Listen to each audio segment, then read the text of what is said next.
दोस्तों, क्या आपने कभी सोचा है मेट्रो बनाने के लिए अंडरग्राउंड सुरंग कैसे बनाई जाती है? आखिर अंडरग्राउंड टनल बनाने में कितना खर्चा आता है और इसमें कौन कौन सी मशीन का इस्तेमाल किया जाता है? टनल बोरिंग मशीन एक ऐसी आधुनिक मशीन है जिसके आने के बाद पहाड़ ब्रिज के अंदर सुरंग बनाना बेहद आसान हो गया। इस विशाल का मशीन में लगे हुए कट्टर किसी भी बड़े से बड़े चीज को काट सकती है।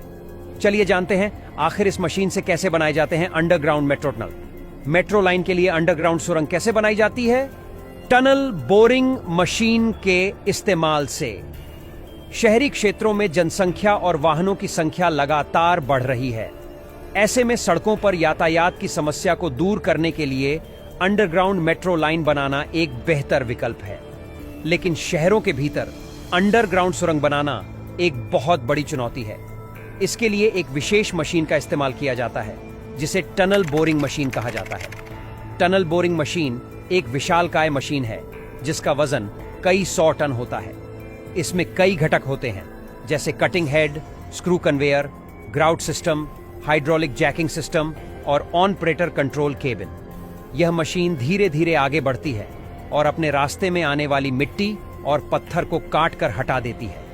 पहले चरण में निर्माण स्थल पर एक विशाल गड्ढा खोदा जाता है जिसमें टनल बोरिंग मशीन को स्थापित किया जाता है।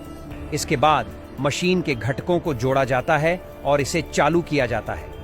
टनल बोरिंग मशीन में एक विशाल कटिंग हेड लगा होता है जिसमें अनेक तेज धारदार ब्लेड होते हैं।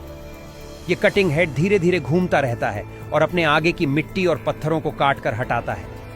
कटी हुई मिट्टी और पत्थर एक स्क्रू कन्वेयर के जरिए मशीन के पिछले हिस्से में एकत्र होते हैं। जैसे जैसे मशीन आगे बढ़ती है वैसे वैसे उसके पीछे एक रिंग लगा दिया जाता है जिससे सुरंग को मजबूती मिलती है और यह गिरने से बच जाती है। ये रिंग पहले से ही तैयार कर लिए जाते हैं और मशीन के साथ ही आगे बढ़ाए जाते हैं। कई बार जब यह मशीन कठोर मिट्टी या पत्थरों से निपटने में असमर्थ हो जाती है तो उसमें एक ग्राउट सिस्टम लगा होता है। यह सिस्टम सुरंग के आगे मिट्टी को नरम करने के लिए रसायन छिड़कता है ताकि मशीन आसानी से आगे बढ़ सके। इस पूरे प्रक्रिया में टनल बोरिंग मशीन को सटीक दिशा में चलाना बहुत महत्वपूर्ण होता है। इसके लिए मशीन में लेजर गाइडेंस सिस्टम लगा होता है जो मशीन के ट्रैक पर नजर रखता है। यदि मशीन कभी गलत दिशा में जाने लगे तो उसे सही दिशा में मोड़ा जा सकता है।